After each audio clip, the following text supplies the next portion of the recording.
ठीक है। तो ये हमारे पास हमने पिछला लेक्चर में देखा था कि हाइब्रिडाइजेशन को कैलकुलेट करने के कौन कौन से मेथड्स हो सकते हैं। ठीक है, तो उस पर बेस्ड अभी हम लोग कुछ इंपॉर्टेंट क्वेश्चंस और कुछ प्रीवियस ईयर जो क्वेश्चंस पूछे गया उसको हम लोग अभी प्रैक्टिस करेंगे उसके, और उसको समझने की कोशिश करेंगे। ठीक है, तो आपको इस क्वेश्चन में क्या दिया है कि in the reaction PCl5 give you PCl4 plus along with the formation of PCl6 minus, the change in hybridization is from। तो आपको ये पूछा है अगर ये रिएक्शन हो रहा है तो PCl5 किस हाइब्रिडाइजेशन से किस हाइब्रिडाइजेशन में कन्वर्ट होगा, ये आप लोग को पूछा गया है। तो हमने जैसा पिछले लेक्चर में देखा हाइब्रिडाइजेशन को कैलकुलेट करने का, अगर हम लोग PCl5 का हाइब्रिडाइजेशन कैलकुलेट करें तो इसके लिए हम लोग को एक steric number steric factor x calculate करना है, इसको बोलते हैं स्टेरिक फैक्टर। ठीक है, और x का फॉर्मूला होता था half v plus m minus c plus a, ये होता था।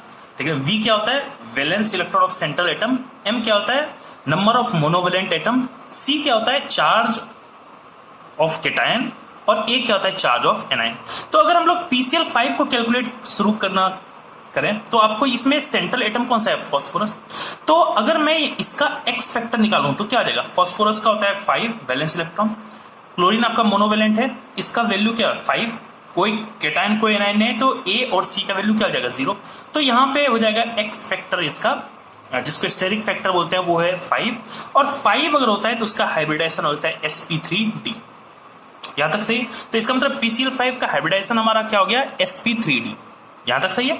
तो एक चीज तो समझ में आ गया। अच्छा, अगर हम लोग PCl4 प्लस का हाइब्रिडाइजेशन निकालना शुरू करें, किसका PCl4 प्लस का, तो इसका x फैक्टर क्या होगा half central atom again phosphorus है यानी 5 plus monovalent chlorine monovalent atom है, ये आप इसके बारे में पूरा डिटेल आप पिछले लेक्चर में जाकर देख सकते हो, जिसका मैं लिंक भी इस वीडियो में प्रोवाइड करूंगा। ठीक है, तो क्लोरीन मोनोवेलेंट एटम है, तो इसके कितने नंबर है 4।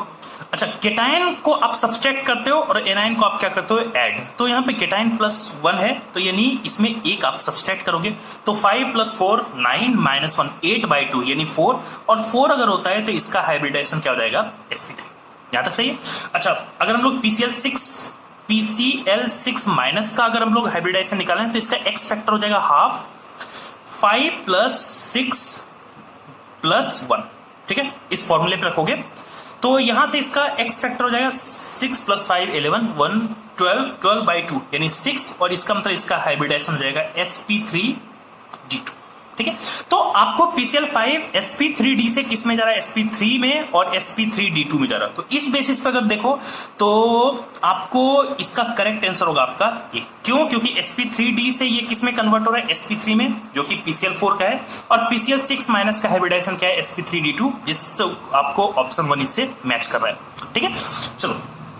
अच्छा, अगर हम लोग देखें कि सेकंड क्वेश्चन आपसे पूछा गया क्वेश्चन में NH4 प्लस और OF2 का हाइब्रिडाइजेशन आपको क्या होगा, तो अगेन अगर हम लोग सेम फॉर्मूला निकालें तो NH4 का अगर आप देखोगे इसका x फैक्टर क्या हो जाएगा हाफ सेंट्रल एटम नाइट्रोजन, इसका वैलेंस इलेक्ट्रॉन 5, उसके बाद मोनोवेलेंट 4, केटायन जितना है उसको सब्सट्रैक्ट करना है, तो इसका वैल्यू हो जाएगा 5 प्लस 4 8 माइनस 1 5 प्लस 4 9 माइनस 1 8/2, तो ये हो जाएगा x इक्वल टू 4, और इसका हाइब्रिडाइजेशन हो जाएगा sp3। ठीक है, यानी NH4 का हाइब्रिडाइजेशन क्या हो जाएगा sp3।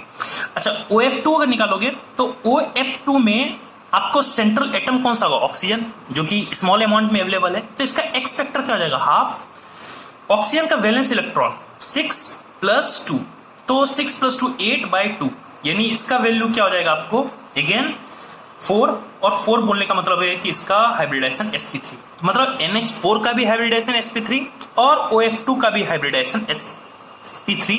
तो इस बेसिस पे आपका करेक्ट आंसर कौन सा हो जाएगा बी। यहां तक सही है।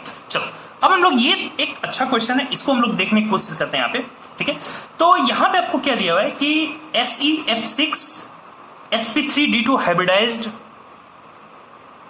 शो करता है, और उसका स्ट्रक्चर कैसा है octahedral, which d orbitals are involve in the hybridisation. अच्छा, अगर मैं इसका हाइब्रिडाइजेशन अगर देख रहे हो तो ये आप लोग को दिया हुआ है हाइब्रिडाइजेशन, इसका क्या दिया हुआ है sp3d2। अच्छा, sp3d2 होता है तो इसका मतलब इसका स्ट्रक्चर कैसा होता है ऑक्टाहेड्रल, जो कि दिया हुआ है, यानी आपको ये क्या दिया Sc एफ एफ एफ और ये एफ, ये सारे कौन से होंगे? एक प्लेन में होंगे और इसमें एक फ्लोरीन एबव द प्लेन, एक फ्लोरीन क्या होगा? बिलो द प्लेन होगा। अच्छा, एक चीज आप अगर देखोगे तो यहां पे आपको ये बताना है कि इसमें से देखो sp3d2 अगर दिया हुआ है तो अगर मैं इसको यहां पे एक्सप्लेन करूं तो s, मान के चलो अगर ये xy प्लेन है, ये अगर प्लेन आपको, ये जो प्लेन दिया हुआ है अगर ये xy प्लेन में ये आपको है तो इसका मतलब px और py यूज हुआ होगा, ठीक है। अब मुझे d ऑर्बिटल्स यूज करना है कि इसमें d2 जो दिया हुआ है वो कौन सा होगा। तो यहां पे एक चीज देखो, एक तो तय है कि अगर ये xy प्लेन है तो मुझे d का वो ऑर्बिटल चुनना पड़ेगा जो कि along द एक्सिस लाई करेगा, और along द एक्सिस कौन सा d ऑर्बिटल्स हो सकता है? dx² minus y²। यहां तक सही है। अच्छा, एक देखो, अगर आप देखोगे ये इस प्लेन के एक फ्लोरीन ऊपर है, एक फ्लोरीन नीचे, और ये अगर एक्स वाई प्लेन है इसका मतलब ये जरूर आपको जेड प्लेन होगा, और जेड प्लेन में आपको डी का कौन सा ऑर्बिटल्स यूज होता है? dz², ठीक है। तो आपके कौन कौन से ऑर्बिटल्स d का यूज हुआ? dx² माइनस y² और dz², और इस बेसिस पे आपका आंसर कौन सा हो जाएगा? यहां तक सही है, ठीक है। तो ये थोड़ा सा ध्यान रखना, ये अच्छा क्वेश्चन है। मैं एक बार इसको फिर से एक्सप्लेन कर दे रहा हूं। चूंकि इसका हाइब्रिडाइजेशन sp3d2 है, ये ऑक्टाहेड्रल बनाएगा, और ऑक्टाहेड्रल क्या होता है कि 4 बॉन्ड्स एक ही प्लेन में होते हैं और एक बॉन्ड ऊपर एक बॉन्ड नीचे। तो इस बेसिस पे अगर आप देखोगे, अगर मैं इस प्लेन को एक्स वाई एक्सिस मान लिया, मतलब एक्स एक्सिस और वाई एक्सिस, तो इसका मतलब यहां पे डी ऑर्बिटल्स एक तो वो होगा जो कि इस एक्सिस के एलोंग लाई करेगा, और आपको अच्छे से पता है कि एक्स और वाई एक्सिस के एलोंग लाई करने वाला डी ऑर्बिटल्स कौन सा होता है? dx² minus y²। अच्छा, एक ऑर्बिटल्स ऊपर है, एक आपको नीचे, जो कि z एक्सिस में डायरेक्टेड है, और आपको अच्छे से पता है कि z एक्सिस के केस में जो भी डी ऑर्बिटल्स ओरिएंटेड होता है उसका आपका कौन सा नेमिंग होता है? dz²। इसका मतलब ये हमारे d ऑर्बिटल्स sp3d2 में हमने इसको यूज किया, तो ये इसका आंसर हो जाएगा आपको ए। यहां तक सही है, ठीक है। चलो, इसमें क्या दिया हुआ है कि 2 type fxf angles are present in which of the following molecules, ठीक है। अच्छा, इसका मतलब क्या हुआ कि आपको बताना है कि x आपको ये सब है, मतलब अगर मैं x को s मानूं तो FSF का एंगल किस केस में 2 एंगल को रिप्रेजेंट करेगा, सही है। तो इसको थोड़ा सा हम लोग एक बार समझने की कोशिश करते हैं और इसको डिटेल एक्सप्लेनेशन इसका देखते हैं। अगर मैं मान के चलूं कि इसका हाइब्रिडाइजेशन निकालूं SF4 का निकालो, तो SF4 का x फैक्टर क्या आ जाएगा? हाफ, ठीक है।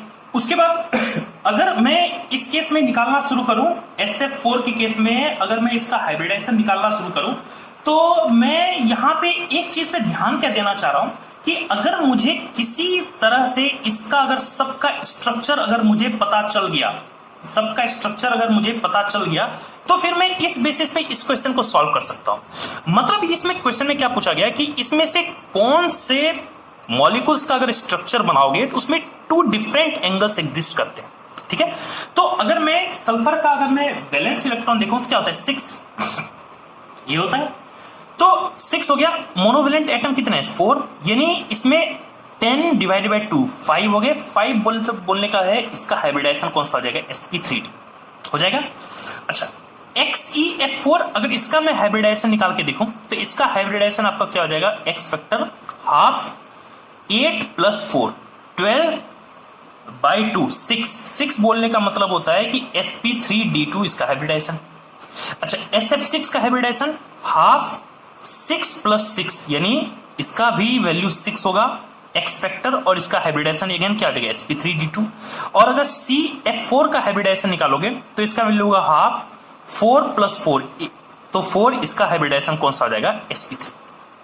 यहां तक सही है। तो अगर मैं sp3d का हाइब्रिडाइजेशन निकाल लूं, मतलब इसका स्ट्रक्चर अगर मैं बनाऊं, तो sp3d आपको कैसा स्ट्रक्चर बनता है?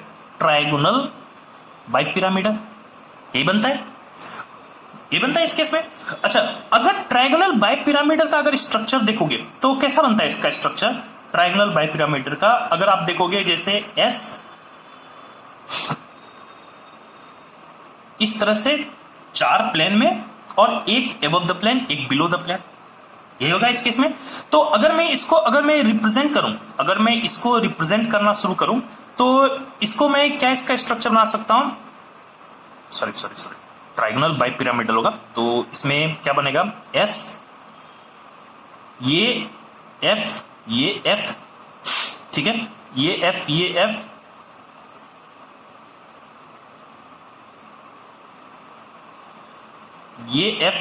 एफ और यहां पे क्या होगा इसका लोन पेयर, ठीक है। तो और उसमें क्या होता है, ये आपके तीन एक ही प्लेन में होते हैं और एक फ्लोरीन अबव द प्लेन, एक फ्लोरीन बिलो द प्लेन होता है, ये होता है, ठीक है। तो अगर आप इस केस में देखो तो ये एंगल आपको कितना दिख रहा है, ये एंगल दिख रहा है 120, और अगर ये एंगल 120 दिख रहा है, ये एक प्लेन पे है, ये प्लेन से ऊपर है, ये प्लेन से नीचे। तो अगर ये प्लेन से ऊपर है, जैसे मान के चलो ये प्लेन है, एक प्लेन से ये ऊपर अगर एंगल है, ऊपर एंगल प्लेन से कितना बनाएगा एंगल 90, इसका मतलब ये एंगल कितने का होगा 90 डिग्री। तो इस केस में देखो आपके दो एंगल एग्जिस्ट कर रहे हैं, कौन से, एक 90 डिग्री और एक एग्जिस्ट कर रहा है 120 डिग्री। तो इस केस में आपको देखो कि एफ के बीच में आपको दो एंगल एग्जिस्ट कर रहा है, और वही आपसे इस क्वेश्चन में पूछा गया। तो इसका एग्जैक्ट आंसर कौन सा हो जाएगा, SF4, ठीक है। अच्छा, अगर आप देखोगे इस केस में XeF4 के केस में क्या होगा, ये बनेगा आपको sp3d2, यानी मतलब ऑक्टाहेड्रल इसका ज्योमेट्री होता है, ठीक है। तो इसको अगर मैं इसका स्ट्रक्चर बनाऊं, XeF, ये F और ये F, ये चारों प्लेन में होंगे और ऊपर लोन पेयर्स और नीचे भी आपके लोन पेयर्स। तो अगर आप इसमें देखो सारे एंगल्स आपको 90 डिग्री दिखते हैं, तो इसमें एक ही एंगल एग्जिस्ट कर रहा है जो कि 90 डिग्री होता है।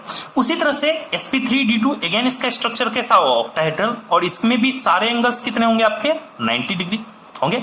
और sp3 में आपको अच्छे से पता है कि sp3 का एंगल कितना होता है 109 डिग्री 8 मिनट के आसपास होता है, ठीक। तो आपको सारे डी में, सी में, बी में, तीनों में आपको सिर्फ एक ही एंगल एग्जिस्ट कर रहा है, जबकि SF4 में आपके दो एंगल एग्जिस्ट कर रहे हैं, एक है 120, एक होता है 90, इसलिए इसका करेक्ट आंसर हो जाएगा आपको ए। यहां तक सही है, ठीक है। चलिए, अब अगर हमने ये चीज देख लिया तो अब हम लोग कुछ जेई के प्रीवियस ईयर के क्वेश्चंस हम लोग को सॉल्व करते हैं, और इस पे देखते हैं कि ये सब कुछ फंडामेंटल क्वेश्चंस पूछे गए पिछले 5-6 साल में। आप देखोगे मेजोरिटी क्वेश्चन इसी रेंज में आपसे पूछे गए, तो इसको हम लोग एक बार डिस्कस कर लेते हैं कि कैसे फॉर्म होता है। तो फर्स्ट क्वेश्चन जो आपको आईआईटी में पूछा गया है कि the number of lone pairs in XeO-F4 में, ठीक है। तो देखो, आप अगर लोन पेयर ऑफ इलेक्ट्रॉन्स निकालना है तो सबसे पहले क्या होता है, इस मॉलिक्यूल्स में टोटल वैलेंस इलेक्ट्रॉन कितने हैं ये फाइंड करो। तो ज़ेनॉन का वैलेंस इलेक्ट्रॉन 8, ऑक्सीजन का वैलेंस इलेक्ट्रॉन 6, फ्लोरीन का वैलेंस इलेक्ट्रॉन 7 मल्टीप्लाइड बाय 4, ये कितना हो जाएगा 28 हो जाएगा। तो अगर आप इसके वैल्यू को कैलकुलेट करो, तो 28 प्लस 6 34 प्लस 8 42, इसका वैल्यू क्या हो गया 48 हो गया। अच्छा, मैं अभी बोल रहा हूं फिर से, इसको सारा मेथड मैंने पिछले लेक्चर में आपको कवर करवा दिया। अभी मैं इसके वीडियो के नीचे में आपको लिंक भी दे दूंगा, आप उससे देखना, साफ आपको पता चल जाएगा लोन पेयर्स कैसे हम लोग फाइंड आउट करते हैं, ठीक है। तो अगर हमने पढ़ा है कि अगर हमारा वैलेंस इलेक्ट्रॉन 8 से ज्यादा हो, total valence electron of the molecules, तो हम लोग उसको डिवाइड किससे करते हैं 8 से। उस केस में जो क्वोशिएंट रहता है वो किसको रिप्रेजेंट करता है, बॉन्ड पेयर्स। जैसे यहां पे देखोगे 5 टाइम्स इसको डिवाइड करो, ये क्या आ जाएगा 40, तो ये बचा 2, तो 5 रिप्रेजेंट किया क्या इसके बॉन्ड पेयर्स को, और जो रिमाइंडर बचा, रिमाइंडर को अगर आप 2 से डिवाइड कर दो, तो रिमाइंडर को 2 से डिवाइड करोगे तो यहां कितना आएगा 1, और ये आपको क्या रिप्रेजेंट करता है इसके लोन पेयर्स को, कितना रिप्रेजेंट करता है इसके लोन पेयर्स को। तो आपको total number of lone pairs यहां पे आपको कितना दिख रहा है, इसमें total number of lone pairs आपको दिख रहा है 1, यानी इसका करेक्ट आंसर कौन सा हो जाएगा आपको फर्स्ट। यहां तक सही है, ठीक है। तो इस बेसिस पे हम लोग इस क्वेश्चन को हम लोग सॉल्व करते हैं, तो किस तरह से हमारा इसका आंसर आता है, तो उस हिसाब से हम लोग इसको कैलकुलेट करना शुरू करते हैं, ठीक है। अब हम लोग इसको एक और क्वेश्चन हम लोग देखते हैं, ठीक है। अब हम लोग नेक्स्ट क्वेश्चन देखते हैं, which species has maximum number of lone pairs of electron on central atom. Again method same है, सबसे पहले आप क्या करो, सबका कैलकुलेट करो टोटल वैलेंस इलेक्ट्रॉन। तो क्लोरीन का वैलेंस इलेक्ट्रॉन 7, ऑक्सीजन का 6 मल्टीप्लाइड बाय 3 18, और नेगेटिव चार्ज है तो एक इलेक्ट्रॉन ऐड हो जाएगा, तो इसका वैल्यू है 18 प्लस 7 25, 25 प्लस 1 26। आप क्या करो 8 से इसको डिवाइड करो 26 को, तो क्या हो जाएगा इसका वैल्यू 3 टाइम्स कैंसल आउट होगा और ये 24 2, तो 3 रिप्रेजेंट कर रहा है इसके बॉन्ड पेयर्स को, और जो रिमाइंडर बचा उसको आप 2 से डिवाइड करो, तो रिमाइंडर को 2 से डिवाइड करोगे तो यहां पे 1 क्या होगा आपके लोन पेयर्स, यानी ClO3 माइनस में लोन पेयर्स ऑफ इलेक्ट्रॉन्स कितने हैं 1। ठीक है, चलो HCF4 में देखते हैं। तो इसमें अगर आप कैलकुलेट करोगे जेनॉन का वैलेंस इलेक्ट्रॉन 8, फ्लोरीन का 7 प्लस 4 28, और 28 अगर है तो इसका वैल्यू टोटल कितना हो गया 36। तो आप किसको 36 को किससे डिवाइड करोगे 8 से, क्योंकि टोटल वैलेंस इलेक्ट्रॉन अगर 8 से ज्यादा है तो आप उसको हमेशा 8 से डिवाइड करोगे। आप इसका डिटेल एक्सप्लेनेशन आप पिछले लेक्चर में देख सकते हो। ठीक है, तो अगर इसको आप डिवाइड करोगे क्या होगा 4 32, रिमाइंडर कितना बचा 4, रिमाइंडर को आप 2 से डिवाइड कर दो, रिमाइंडर को 2 से डिवाइड करोगे तो 4 ये क्या होगा बॉन्ड पेयर्स, रिमाइंडर को अगर 2 से डिवाइड कर दोगे तो ये क्या आ जाएगा 2 आपके लोन पेयर्स, यानी HCF4 में लोन पेयर्स इलेक्ट्रॉन्स कितने हैं 2। अच्छा SF4 में देख लेते हैं, वैलेंस इलेक्ट्रॉन 6, और अगर फ्लोरीन का देखोगे तो valence electron 7 plus 7 multiplied by 4 यानी 28, तो इसका वैल्यू कितना होगा 34। अब 34 को 8 से डिवाइड कर दो, 4 32 2, तो ये तो बॉन्ड पेयर्स होंगे, रिमाइंडर को 2 से डिवाइड कर दो तो यहां पे लोन पेयर्स कितने हो जाएंगे 1। अच्छा I3 माइनस देख लो, I का valence electron 7 multiplied by 3, 7 multiplied by 3 यानी 21, और एक निगेटिव है यानी एक आप ऐड कर लो कितना हो गया 22। आप 8 को 22 से डिवाइड करो, 2 टाइम्स 16, बचा कितना यहाँ पे 6, तो 2 हो गए इसके बॉन्ड पेयर, और जो रिमाइंडर बचा उसको 2 से डिवाइड कर दो, तो रिमाइंडर को अगर 2 से डिवाइड करोगे तो 3 इसमें क्या बचेंगे लोन पेयर्स।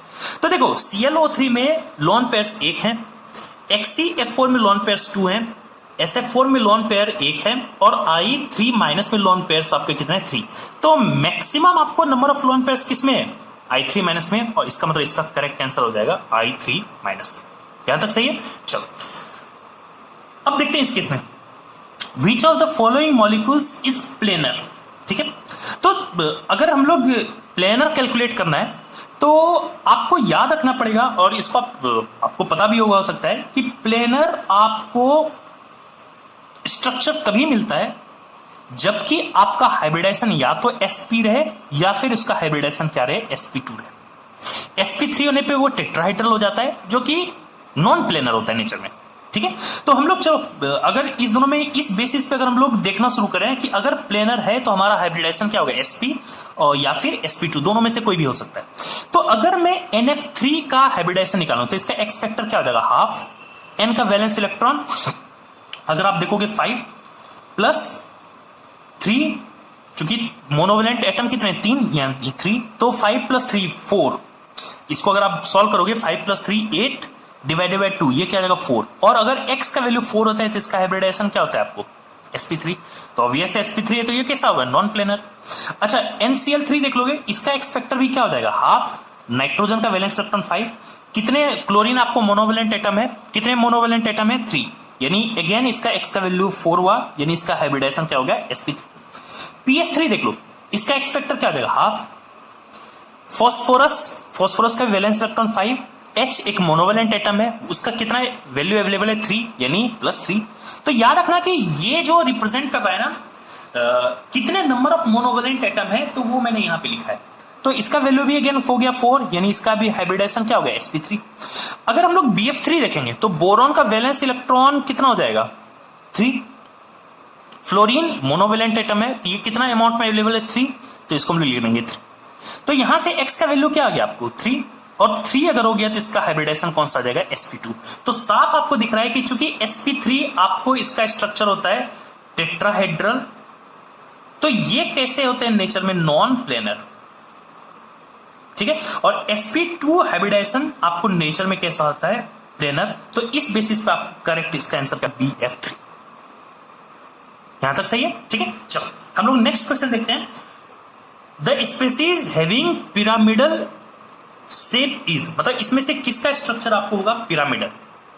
ठीक है। चलो सबसे पहले हम लोग क्या करते हैं, इसका हाइब्रिडाइजेशन निकालते हैं, तो इससे हम लोग को पता चलेगा कि कैसे होगा। तो अगर इसका हाइब्रिडाइजेशन निकालना शुरू करें तो क्या वैल्यू हाफ, सल्फर का 6 ऑक्सीजन डाइवेलेंट है तो इसका वैल्यू 0, तो यानी इसका वैल्यू हो जाएगा 3 बोलने का मतलब है इसका हाइब्रिडाइजेशन sp2 हुआ हो जाएगा। और sp2 बोलने का मतलब है इसका स्ट्रक्चर कैसा होता है आपको, प्लेनर, सिंपल सा, ठीक है।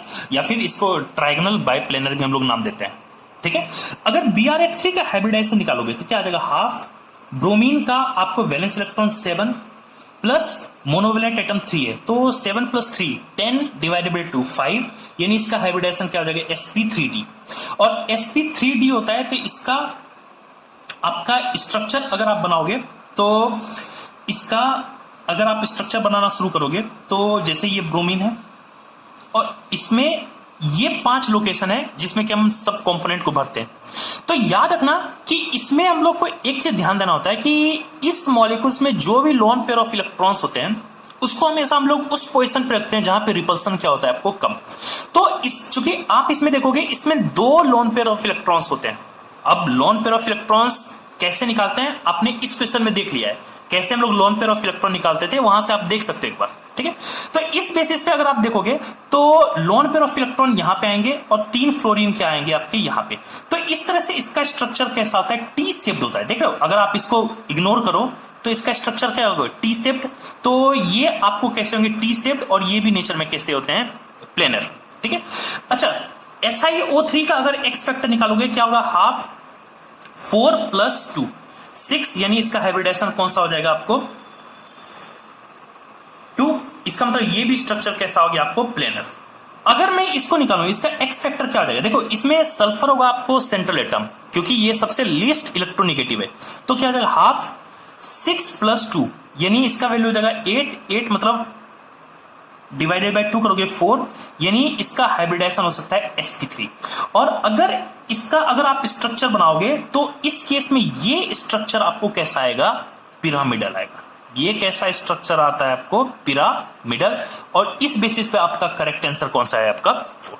तो इस बेसिस पे हम लोग इसको क्वेश्चन को सॉल्व करते हैं, ठीक है। तो उसी तरह से आप इसका आंसर एक बार कोशिश करना फाइंड आउट करने का। मैं जल्दी से लिख रहा हूं, NO2- का हाइब्रिडाइजेशन क्या होगा, हाफ, 5 + 1 6/2 3 अगर है तो इसका हाइब्रिडेशन हो जाएगा sp2। अगर NO3- का देखोगे इसका भी हाइब्रिडेशन हो जाएगा sp2। अगर NH4+ देख लोगे तो इसका हाइब्रिडेशन होगा हाफ, 5 + 4 -1 5 + 4 9 -1 8/4 यानी 8/2 यानी 4, इसका हाइब्रिडेशन हो जाएगा sp3। तो इसका करेक्ट आंसर होगा sp2 एंड sp3, ठीक है। तो इसका करेक्ट